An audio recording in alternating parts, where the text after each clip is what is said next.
Once again good morning students. ഇതുവരെയുള്ള ക്ലാസ്സുകളിലായിട്ട് നമ്മൾ ഡിസ്കസ് ചെയ്തത് എന്താണ് കോൺട്രാക്റ്റ്, അതിൻ്റെ ഡിഫറെൻറ്റ് ടൈപ്സ് ഏതൊക്കെയാണ് എന്നുള്ളതാണ്. ഇനി ഈ ഫോം ചെയ്ത കോൺട്രാക്റ്റ് എങ്ങനെ നമുക്ക് ഡിസ്ചാർജ് ചെയ്യാനായിട്ട് പറ്റും, അല്ലെങ്കിൽ എങ്ങനെ ഈ കോൺട്രാക്റ്റ് അവസാനിപ്പിക്കാനായിട്ട് പറ്റും എന്നുള്ള കാര്യങ്ങളാണ് ഇനി നമ്മൾ ഡിസ്കസ് ചെയ്യാനായിട്ട് പോകുന്നത്. കോൺട്രാക്റ്റ് അവസാനിപ്പിക്കാനുള്ള ഏറ്റവും നല്ല മാർഗം എന്ന് പറയുന്നത് ആ കോൺട്രാക്റ്റിൻ്റെ കീഴിൽ ഏതൊക്കെ പാർട്ടികളുണ്ടോ അവർക്ക് എന്തൊക്കെ ഒബ്ലിഗേഷൻസ് ഉണ്ടോ അത് അവർ ചെയ്ത് തീർത്താൽ പിന്നെ ആ കോൺട്രാക്റ്റ് അവിടെ കംപ്ലീറ്റ് ആയി, അത് പെർഫോം ചെയ്തു എന്ന് നമുക്ക് പറയാനായിട്ട് പറ്റും. അതാണ് ഈ ഒരു ചാപ്റ്ററിൽ നമ്മൾ ഡിസ്കസ് ചെയ്യാനായിട്ട് പോകുന്നത്. എങ്ങനെ പാർട്ടികൾ പെർഫോം ചെയ്തുകൊണ്ട് അവരുടെ റെസ്പെക്റ്റീവ് ഒബ്ലിഗേഷൻസ് പെർഫോം ചെയ്തുകൊണ്ട് എങ്ങനെ ഒരു കോൺട്രാക്റ്റ് അവസാനിപ്പിക്കാനായിട്ട് പറ്റുമെന്നുള്ളതാണ് ഈ ഒരു ചാപ്റ്ററിൽ നമ്മൾ ഡിസ്കസ് ചെയ്യുന്നത്. സോ എന്താണ് പെർഫോമൻസ് ഓഫ് കോൺട്രാക്ട് എന്ന് പറഞ്ഞാൽ, ഇന്ത്യൻ കോൺട്രാക്ട് ആക്ടിൻ്റെ സെക്ഷൻ 37 പ്രകാരം കൃത്യമായിട്ട് നമ്മളോട് പറയുന്നുണ്ട്, ഒരു കോൺട്രാക്റ്റിൽ ഏർപ്പെടുന്ന രണ്ട് പാർട്ടികൾ അവരുടെ റെസ്പെക്റ്റീവ് പ്രോമിസ് അല്ലെങ്കിൽ അവരുടെ റെസ്പെക്റ്റീവ് ഒബ്ലിഗേഷൻസ് അവർ ഫുൾഫിൽ ചെയ്തിട്ടുണ്ട് എന്നുണ്ടെങ്കിൽ ആ ഒരു കോൺട്രാക്റ്റ് അവിടെ പെർഫോം ആയി എന്ന് നമുക്ക് പറയാനായിട്ട് പറ്റും. ഇനി അവരത് പെർഫോം ഇല്ല എന്നുണ്ടെങ്കിൽ അത് ഇന്ത്യൻ കോൺട്രാക്ട് ആക്ട് പ്രകാരം അല്ലെങ്കിൽ മറ്റേതെങ്കിലും ഒരു ആക്ട് പ്രകാരം അത് നമ്മൾ ഡിസ്പെൻസ് ചെയ്യുകയോ, വിച്ച് മീൻസ് അത് നമ്മൾ ഒഴിവാക്കുകയോ അല്ലെങ്കിൽ മറ്റുള്ള ഫർദർ പ്രൊസീഡിങ്സ് ചെയ്യുകയോ ചെയ്യും. ഓക്കെ, സോ ഇതാണ് പെർഫോമൻസ് ഓഫ് കോൺട്രാക്ട് എന്ന് പറഞ്ഞാൽ. ദെൻ പെർഫോമൻസ് ഓഫ് കോൺട്രാക്റ്റിലെ മറ്റൊരു ഇമ്പോർട്ടൻ്റ് ആയിട്ടുള്ള കാര്യം എന്ന് പറയുന്നത്, in case of the promisor is dead, അതായത് പ്രോമിസർ മരിക്കുന്ന ഒരു സാഹചര്യം വരികയാണെന്നുണ്ടെങ്കിൽ അവരുടെ റെപ്രസെൻറ്റേറ്റീവ്സിന് നല്ല ഇൻറ്റൻഷനോട് കൂടി എന്ത് ചെയ്യാം, ആ ഒരു പ്രോമിസ് നടപ്പാക്കാനുള്ള ഉത്തരവാദിത്തമുണ്ട് എന്നുള്ളൊരു കാര്യം കൂടി ഈ ഒരു സെക്ഷൻ നമ്മളോട് പറയുന്നുണ്ട്. പ്രധാനമായിട്ടും രണ്ട് തരത്തിലുള്ള പെർഫോമൻസ് ഓഫ് കോൺട്രാക്റ്റ് ആണ് നിലവിലുള്ളത്. ഒന്ന് ആക്ച്വൽ പെർഫോമൻസ് ഓഫ് ദ കോൺട്രാക്റ്റും രണ്ടാമത്തത് അറ്റംപ്റ്റഡ് പെർഫോമൻസ് ഓഫ് ദ കോൺട്രാക്റ്റും. എന്താണ് actual performance of the contract, എന്താണ് attempted performance of the contract എന്നുള്ളത് നമുക്ക് ജസ്റ്റ് ഒന്ന് പരിശോധിക്കാം. സോ എന്താണ് ആക്ച്വൽ പെർഫോമൻസ് എന്നുള്ളത്, ഒരു കോൺട്രാക്ട് ഡിസ്ചാർജ് ചെയ്യുന്നതിന് വേണ്ടിയിട്ട് അല്ലെങ്കിൽ ഒരു കോൺട്രാക്ട് അവസാനിപ്പിക്കുന്നതിന് വേണ്ടിയിട്ട് രണ്ട് തരത്തിൽ പെർഫോമൻസുകളെ ക്ലാസിഫൈ ചെയ്യാം. ഒന്ന് ആക്ച്വൽ പെർഫോമൻസ് ചെയ്തിട്ട് ഒരു കോൺട്രാക്ട് അവസാനിപ്പിക്കാം, മറ്റേതൊന്ന് നമുക്ക് ടെൻഡർ എന്ന് പറയുന്ന അല്ലെങ്കിൽ അറ്റംപ്റ്റഡ് പെർഫോമൻസ് ഉപയോഗിച്ചുകൊണ്ട് എന്ത് ചെയ്യാനായിട്ട് പറ്റും, നമുക്കൊരു കോൺട്രാക്ട് ടെർമിനേറ്റ് ചെയ്യാനായിട്ട് പറ്റും. സോ എന്താണ് ആക്ച്വൽ പെർഫോമൻസ് എന്ന് പറഞ്ഞിട്ടുണ്ടെങ്കിൽ നോക്കാം. എപ്പോഴാണ് ഒരു കോൺട്രാക്റ്റിലെ പാർട്ടി അവരുടെ മുകളിലുള്ള ഒബ്ലിഗേഷൻസ് സക്സസ്ഫുൾ ആയിട്ട് അത് നടപ്പിലാക്കി എന്ന് നമുക്ക് പറയാനായിട്ട് പറ്റുക, അദ്ദേഹത്തിന് ആ കോൺട്രാക്റ്റിന്റെ കീഴിൽ എന്തൊക്കെ ഉത്തരവാദിത്തങ്ങളുണ്ടോ, എന്തൊക്കെ റെസ്പോൺസിബിലിറ്റി ഉണ്ടോ, എന്തൊക്കെ ഡ്യൂട്ടി ഉണ്ടോ, അതൊക്കെ അദ്ദേഹം പാലിക്കുമ്പോഴാണ്, അദ്ദേഹം അത് ചെയ്തു തീർക്കുമ്പോഴാണ് അദ്ദേഹത്തിന്റെ മുകളിലുള്ള ആ ഒരു ഒബ്ലിഗേഷൻ അദ്ദേഹം പെർഫോം ചെയ്തു എന്ന് നമുക്ക് പറയാനായിട്ട് പറ്റുക. ഓക്കെ, സോ നിങ്ങൾക്കറിയാം ഒരു കോൺട്രാക്ട് എന്ന് പറഞ്ഞാൽ രണ്ട് പാർട്ടികൾ ഉണ്ടെന്നുണ്ടെങ്കിൽ ആ രണ്ട് പാർട്ടികളുടെ മുകളിലും ഒബ്ലിഗേഷൻസ് ക്രിയേറ്റ് ചെയ്യും തീർച്ചയാണ്. ഓക്കെ, സോ രണ്ട് പാർട്ടികളും അവരുടെ മുകളിൽ ക്രിയേറ്റ് ചെയ്തിട്ടുള്ള ഈ ഒബ്ലിഗേഷൻസ് അവരത് ഫുൾഫിൽ ചെയ്തിട്ടുണ്ട് എന്നുണ്ടെങ്കിൽ എങ്ങനെ ഫുൾഫിൽ ചെയ്യണം, കോൺട്രാക്റ്റിൽ പറഞ്ഞിട്ടുള്ള ടേംസ് ആൻഡ് കണ്ടീഷൻ പ്രകാരം ആ മാനർ പ്രിസ്ക്രൈബ് ചെയ്ത പ്രകാരം അവരവരുടെ ഒബ്ലിഗേഷൻസ് അവരുടെ ഡ്യൂട്ടി പെർഫോം ചെയ്തിട്ടുണ്ടെങ്കിൽ നമുക്ക് പറയാനായിട്ട് പറ്റും there is an actual performance from the part of both the parties in the contract, hence the contract is said to be discharged or terminated. Actual performance എന്താണെന്നുള്ള ഒരു എക്സാമ്പിളിലൂടെ നമുക്ക് ഒന്നുകൂടി ക്ലിയർ ആയിട്ട് വ്യക്തമാകും. സപ്പോസ് എ എന്ന് പറയുന്ന ഒരാൾ ബി എന്ന് പറയുന്ന ആളുടെ കയ്യിൽ നിന്ന് 20,000 രൂപ കൊടുത്തൊരു സ്കൂട്ടർ മേടിക്കാൻ കരാറിൽ ഏർപ്പെട്ടു. ബി എന്ന് പറയുന്ന ആൾ ഓൾസോ അഗ്രി ചെയ്യാണ്, അതിന് സമ്മതിക്കുകയാണ്. ബി തൻ്റെ കയ്യിലുള്ള ആ സ്കൂട്ടറുമായി ബന്ധപ്പെട്ടുള്ള എല്ലാ RCയും മറ്റുള്ള എല്ലാ ഡോക്യുമെന്റ്സും ടാക്സിന്റെ എല്ലാ മറ്റു കാര്യങ്ങളും എനെ ഏൽപ്പിക്കുകയാണ്. അതിനർത്ഥം ബി അവന്റെ മുകളിലുള്ള എല്ലാ ഒബ്ലിഗേഷൻസും ചെയ്ത് കഴിഞ്ഞു എന്നുള്ളതാണ്. ഓക്കെ, ദെൻ എയുടെ മുകളിലുള്ള ഒബ്ലിഗേഷൻ ആണ് അദ്ദേഹത്തിന് കയ്യിലുള്ള 20,000 റുപ്പീസ് ബിക്ക് കൊടുക്കുക എന്നുള്ളത്. അദ്ദേഹം അത് പെർഫോം ചെയ്യുന്ന സമയത്ത്, അതായത് എ എന്ന് പറയുന്ന ആൾ അദ്ദേഹത്തിന്റെ കയ്യിലുള്ള 20,000 റുപ്പീസ് ബിക്ക് കൊടുക്കുന്ന സമയത്ത് എയുടെ മുകളിലുള്ള ഒബ്ലിഗേഷനും പെർഫോം ചെയ്ത് കഴിഞ്ഞു എന്ന് നമുക്ക് മനസ്സിലാക്കാൻ പറ്റും. അതുകൊണ്ട് തന്നെ ഇവർ രണ്ടുപേരും അവരുടെ റെസ്പെക്റ്റീവ് ഒബ്ലിഗേഷൻസ് പെർഫോം ചെയ്ത് കഴിഞ്ഞു. So that is leads to the discharge or termination of that particular contract. ഇതാണ് ആക്ച്വൽ പെർഫോമൻസ് എന്ന് പറയുന്നത്. ആക്ച്വൽ പെർഫോമൻസ് ചെയ്തു കഴിഞ്ഞാൽ ആ കോൺട്രാക്ട് അവിടെ ഡിസ്ചാർജ് ആവുകയാണ് ചെയ്യുന്നത്. Okay, so next one attempted performance or tender എന്ന് പറയും. എന്താണ് അറ്റംപ്റ്റഡ് പെർഫോമൻസ് എന്ന് പറഞ്ഞാൽ, ഇതൊരു ശ്രമമാണ്. ഏതെങ്കിലും ഒരു പാർട്ടി അവന്റെ ഒബ്ലിഗേഷൻ നിറവേറ്റാനുള്ള ഒരു ശ്രമം നടത്തുകയാണ്, പക്ഷേ ഓപ്പോസിറ്റ് നിൽക്കുന്ന പാർട്ടി അത് റിജക്റ്റ് ചെയ്യാണ്. അതാണ് അറ്റംപ്റ്റഡ് പെർഫോമൻസ് എന്ന് പറഞ്ഞിട്ടുണ്ടെങ്കിൽ. അറ്റംപ്റ്റഡ് പെർഫോമൻസിന്റെ മറ്റൊരു പേരാണ് ഓഫർ ഓഫ് പെർഫോമൻസ് എന്ന് പറയുന്നത്. അതായത് ഒരു കോൺട്രാക്റ്റിൽ എയും ബിയും ഏർപ്പെട്ടിരിക്കുകയാണ്. എ എന്ന് പറയുന്ന ഒരാൾ അദ്ദേഹത്തിന്റെ ഓഫർ പെർഫോം ചെയ്യാനായിട്ട് ശ്രമിക്കുകയാണ്, പക്ഷെ ബി എന്ന് പറയുന്ന ആള് അത് റിജക്റ്റ് ചെയ്യാണ്. ആ ഒരു സാഹചര്യത്തിലാണ്, ആ ഒരു സാഹചര്യത്തിനെയാണ് നമ്മൾ അറ്റംപ്റ്റഡ് പെർഫോമൻസ് എന്ന് പറയുന്നത്. ഇപ്പോൾ എയും ബിയും തമ്മിൽ ഒരു കോൺട്രാക്റ്റിൽ ഏർപ്പെടുകയാണ്. എ എന്ന് പറയുന്ന ഒരാൾ 100 bags ഓഫ് വീറ്റ് ബിക്ക് കൊടുക്കാന്ന് പറയാണ്. ബി അത് സ്വീകരിക്കാൻ തയ്യാറാവുകയാണ്. ഓക്കെ, സോ എ എന്ന് പറയുന്ന ആൾ കൃത്യ ടൈമിൽ ടേംസ് ആൻഡ് കണ്ടീഷൻസ് എല്ലാം തന്നെ പാലിച്ചുകൊണ്ട് കൃത്യസമയത്ത് അത് ഡെലിവറി ചെയ്യാണ് 100 kg ഓഫ് ബാഗ്സ്. പക്ഷേ ബി അത് റിജക്റ്റ് ചെയ്യുന്ന ഒരു സാഹചര്യം ഉണ്ടാവുകയാണ്. ഇവിടെ എന്താണ് സംഭവിച്ചത്? എ എന്ന് പറയുന്ന ഒരാൾ ആ കോൺട്രാക്ടിന്റെ കീഴിലുണ്ടായിരുന്ന അദ്ദേഹത്തിന്റെ ഒബ്ലിഗേഷൻ അദ്ദേഹം പെർഫോം ചെയ്തു. He made an offer of performance to the B. പക്ഷെ ബി എന്താ ചെയ്തത്? ബി അവന്റെ ഒബ്ലിഗേഷൻ ആയിരുന്നു അത് സ്വീകരിക്കുക എന്നുള്ളത്, പക്ഷെ അവൻ അത് ചെയ്തില്ല, അവനത് റിജക്റ്റ് ചെയ്തു. ഈ സാഹചര്യത്തിലാണ് ടെൻഡർ സംഭവിച്ചു അല്ലെങ്കിൽ അറ്റംപ്റ്റഡ് പെർഫോമൻസ് സംഭവിച്ചു എന്ന് നമുക്ക് പറയാനായിട്ട് പറ്റുക. ഓക്കെ, 2 തരത്തിലുള്ള ടെൻഡറുകളാണുള്ളത്, അല്ലെങ്കിൽ 2 തരത്തിലുള്ള അറ്റംപ്റ്റഡ് പെർഫോമൻസ് ആണുള്ളത്. ഒന്നാമത്തെ tender of goods or services, രണ്ടാമത്തെ ടെൻഡർ ഓഫ് മണി. എന്താണ് tender of goods and services എന്ന് പറഞ്ഞാൽ? Where the attempted offer involves supply of goods or services, it is known as tender of services or tender of goods. ഒരു കോൺട്രാക്റ്റുമായി ബന്ധപ്പെട്ട് ആ കോൺട്രാക്റ്റിൽ ഏർപ്പെട്ടിട്ടുള്ള ഏതെങ്കിലും ഒരു party, ഇപ്പോൾ എ ആൻഡ് ബി ഒരു കോൺട്രാക്റ്റിൽ ഏർപ്പെട്ടിരിക്കുകയാണ്. എ എന്ന് പറയുന്ന ഒരാൾ അദ്ദേഹത്തിന്റെ ഒബ്ലിഗേഷൻ പെർഫോം ചെയ്യുന്നത് ഏതെങ്കിലും വസ്തുക്കളുമായി ബന്ധപ്പെട്ടിട്ടാണെന്നുണ്ടെങ്കിൽ, അല്ലെങ്കിൽ ഏതൊരു സർവീസുമായി ബന്ധപ്പെട്ടിട്ടാണെന്നുണ്ടെങ്കിൽ അതിനാണ് tender of goods or service എന്ന് പറയുക. നമ്മൾ നേരത്തെ എയുടെയും ബിയുടെയും എക്സാമ്പിൾ പറഞ്ഞു, that's A tender of goods and services. കാരണം അവിടെ എ എന്ന് പറയുന്ന ഒരാളുടെ ഓഫർ റിലേറ്റ് ചെയ്തിരിക്കുന്നത് ഒരു ഗുഡ്സ് ഒരു സർവീസുമായി ബന്ധപ്പെട്ടിട്ടാണ്. അപ്പോൾ ഗുഡ്സ് ഓർ സർവീസുമായി ബന്ധപ്പെട്ട് ഇതേപോലെ ഒരു ഓഫർ ഓഫ് പെർഫോമൻസ് വെക്കുമ്പോഴാണ് അതിനെ tender of goods or services എന്ന് പറയുന്നത്. സോ ബി സ്വാഭാവികമായിട്ട് എന്ത് ചെയ്യും? അത് റിജക്റ്റ് ചെയ്യും. അപ്പോഴാണ് ടെൻഡർ സംഭവിക്കുന്നത്. സോ എന്താണ് ഇതിന്റെ നടപടികൾ? എ എന്ന് പറയുന്ന ഒരാൾക്ക് വേണമെങ്കിൽ ആ കോൺട്രാക്റ്റിൽ നിന്ന് പിന്മാറാനായിട്ട് പറ്റും, അല്ലെങ്കിൽ ബി എന്ന് പറയുന്ന ഒരാൾക്കെതിരെ സ്യൂട്ട് ഫയൽ ചെയ്യാനായിട്ട് സാധിക്കും. ഓക്കെ, ഇതാണ് tender of goods and services സംഭവിക്കുന്നത്. ദെൻ രണ്ടാമത്തെ കേസാണ് ടെൻഡർ ഓഫ് മണി എന്ന് പറയുന്നത്. ഇതിൽ 2 ആളുകൾ നമ്മൾ പരിചയപ്പെടേണ്ടതുണ്ട്. ഒന്ന് ക്രെഡിറ്റർ, ഒന്ന് ഡെപ്റ്റർ. ആരാണ് ക്രെഡിറ്റർ? കടം കൊടുക്കുന്ന ആളെയാണ് ക്രെഡിറ്റർ എന്ന് പറയുന്നത്. കടം കൊടുക്കാനുള്ള ആളെയാണ് ഡെപ്റ്റർ എന്ന് പറയുന്നത്. അപ്പൊ നമ്മളെ പോലത്തെ ആളുകളൊക്കെ ഡെപ്റ്റേഴ്സ് ആയിരിക്കും. നമ്മൾ ബാങ്കിന് ചിലപ്പോൾ പണം കൊടുക്കാണ്ടായിരിക്കും. ഓക്കെ, അപ്പൊ ബാങ്ക് നമ്മളുടെ ക്രെഡിറ്റർ ആണ്. ടെൻഡർ ഓഫ് മണി എന്ന് പറഞ്ഞാൽ ഡെപ്റ്റർ ആയിട്ടുള്ള നമ്മൾ കൃത്യസമയത്ത് പണം കൊടുക്കുക, അല്ലെങ്കിൽ നമ്മുടെ ഒബ്ലിഗേഷൻ ആണ് കൃത്യസമയത്ത് പണം കൊടുക്കുക എന്നുള്ളത്. ആ ഒബ്ലിഗേഷൻ നമ്മൾ പാലിക്കും. പക്ഷെ ക്രെഡിറ്റർ ആയിട്ടുള്ള അദ്ദേഹം പറയാണ് എനിക്ക് ആ പണം ഇപ്പൊ വേണ്ട. അവിടെ ഒരു അറ്റംപ്റ്റഡ് പെർഫോമൻസ് സംഭവിക്കുകയാണ്. എ എന്ന് പറയുന്ന അല്ലെങ്കിൽ നമ്മളെന്ന് പറയുന്ന ഒരാൾ ഡെപ്റ്റർ അതിന്റെ ഒബ്ലിഗേഷൻ അദ്ദേഹം പെർഫോം ചെയ്യാണ്. പക്ഷെ ക്രെഡിറ്റർ അദ്ദേഹത്തിന്റെ ഒബ്ലിഗേഷൻസ് എന്ത് ചെയ്യാണ്? പെർഫോം ചെയ്യുന്നില്ല. സോ അവിടെ ഒരു ടെൻഡർ സംഭവിക്കുകയാണ്. ഇതിന്റെ എഫക്റ്റ് എന്തായിരിക്കും? നിങ്ങൾക്ക് പിന്നീട് ആ പണം കൊടുക്കണ്ട എന്നുള്ളതാണോ? അല്ലെങ്കിൽ നിങ്ങൾക്ക് ആ കോൺട്രാക്റ്റിൽ നിന്ന് പിൻവലിക്കാം, അല്ലെങ്കിൽ ആ കോൺട്രാക്ട് അവിടെ ബ്രീച്ച് ആയി എന്നുള്ളതാണോ? ഒരിക്കലുമല്ല. പണത്തിന്റെ കാര്യത്തിൽ നേരെ തിരിച്ചാണ്. തീർച്ചയായിട്ടും നിങ്ങൾ എന്ത് ചെയ്യേണ്ടി വരും? ആ പണം അവർക്ക് കൊടുക്കേണ്ടതായിട്ട് വരും. ഒരിക്കലും ടെൻഡർ ഓഫ് മണി ആ കോൺട്രാക്ടിന്റെ ബ്രീച്ചിന് കാരണമാകുന്നില്ല. പക്ഷേ tender of goods and services ആ കോൺട്രാക്ടിന്റെ ബ്രീച്ചിന് കാരണമാകുന്നു. ഓക്കെ, സോ നിങ്ങൾ നിങ്ങൾ ആർക്കെങ്കിലും പണം കൊടുക്കാനുണ്ടെങ്കിൽ അത് തീർച്ചയായിട്ടും അദ്ദേഹത്തിന് എന്ത് ചെയ്യണം? കൊടുത്തിരിക്കണം. ഓക്കെ, സോ അതാണ് 2 തരത്തിലുള്ള അറ്റംപ്റ്റഡ് പെർഫോമൻസ് എന്ന് പറയുന്നത്, tender of goods and services and tender of money. So ഇനി നമ്മൾ ഡിസ്കസ് ചെയ്യാനായിട്ട് പോകുന്നത് what are the essentials of a valid tender എന്നുള്ളതാണ്.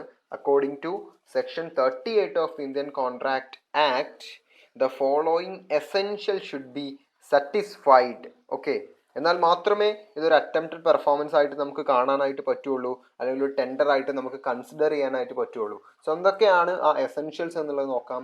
ഒന്ന്, it must be unconditional. Second one, it must be made at a proper time and place. Third one, it should be in respect of the whole obligation. Fourth one, it must be in the proper form. Fifth one, it must be made to a proper person. Sixth one, reasonable opportunity to inspect. And finally, the person making a tender must be able and willing to perform his obligation. So നമുക്കിത് detail ആയിട്ട് നോക്കാം എന്തൊക്കെയാണ് ഒരു valid ടെൻഡറിന്റെ essentials എന്നുള്ളത്. ഒന്നാമത്തെ essential element ആണ് it must be unconditional. അതായത് ഒരു ടെൻഡർ എന്ന് പറയുന്നത് അല്ലെങ്കിൽ ഏതെങ്കിലും ഒരു പാർട്ടിയുടെ പെർഫോമൻസ് എന്ന് പറയുന്നത് അത് അൺകണ്ടീഷണൽ ആയിരിക്കണം. എപ്പോഴാണ് ഒരു കോൺട്രാക്റ്റിൽ ഏർപ്പെടുന്ന പാർട്ടിയുടെ പെർഫോമൻസ് കണ്ടീഷണൽ ആവുക? ഇപ്പൊ എനിക്ക് ഒരു കോൺട്രാക്ട് പെർഫോം ചെയ്യണം, അത് കണ്ടീഷണൽ ആണെന്ന് പറഞ്ഞാൽ എന്താ? തൻ്റെ ഓപ്പോസിറ്റ് നിൽക്കുന്ന പാർട്ടി എന്തെങ്കിലും ചെയ്തു കഴിഞ്ഞാൽ ഞാനിത് ചെയ്തു കൊള്ളാം, അത് പറയുമ്പോഴാണ് എന്ത് ചെയ്യുന്നത്, എൻ്റെ പെർഫോമൻസ് അവിടെ എന്താവുന്നത്, കണ്ടീഷണൽ ആവുന്നത്. ഇപ്പൊ എയും ബിയും തമ്മിലൊരു കോൺട്രാക്റ്റിൽ ഏർപ്പെടാണ്. എ പറയാണ്, ബി എ നിന്റെ കയ്യിലുള്ള ആ ചുവന്ന മാരുതി കാർ എനിക്ക് തരികയാണെന്നുണ്ടെങ്കിൽ ഞാൻ നിനക്ക് 250 ബാഗ്സ് ഓഫ് റൈസ് തരാം എന്നുള്ളത്. ഇവിടെ എ എന്ന് പറയുന്ന ആളുടെ പെർഫോമൻസ് എന്ന് പറയുന്നത് കണ്ടീഷണൽ അല്ലേ? അതായത് ബിന്റെ കയ്യിൽ നിന്ന് ആ ചുവന്ന കാറ് കിട്ടിയാൽ മാത്രമേ എ എന്ത് ചെയ്യുള്ളൂ, അദ്ദേഹത്തിന്റെ ഒബ്ലിഗേഷൻസ് പെർഫോം ചെയ്യുകയുള്ളൂ. അതൊരു കണ്ടീഷണലാണ്. അപ്പൊ ഇങ്ങനത്തെ സാഹചര്യത്തിൽ ഒരിക്കലും ഒരു ടെൻഡർ ഫോം ചെയ്യുന്നില്ല എന്നുള്ളതാണ്. Where the performance of a tender is conditional, the other party is under no obligation to accept it. അതായത് ഈ സാഹചര്യത്തിൽ എ എന്ന് പറയുന്ന ഒരാളുടെ പെർഫോമൻസ് എന്ന് പറയുന്നത് കണ്ടീഷണൽ ആയതുകൊണ്ട് തൻ്റെ ഓപ്പോസിറ്റ് നിൽക്കുന്ന പാർട്ടിക്ക് അത് സ്വീകരിക്കണം എന്നുള്ളത് നിർബന്ധമൊന്നുമില്ല. സാധാരണഗതിയിൽ നമ്മൾ പറയുന്നത് എ എന്ന് പറയുന്ന ഒരാൾ അദ്ദേഹത്തിന്റെ ഒബ്ലിഗേഷൻ പെർഫോം ചെയ്ത് കഴിഞ്ഞിട്ടുണ്ടെന്നുണ്ടെങ്കിൽ ബി എന്ന് പറയുന്ന ഒരാൾ തീർച്ചയായിട്ടും എന്ത് ചെയ്യണം, അത് അക്സെപ്റ്റ് ചെയ്യണം. അക്സെപ്റ്റ് ചെയ്തിട്ടില്ലെങ്കിൽ അത് ടെൻഡറാണ്.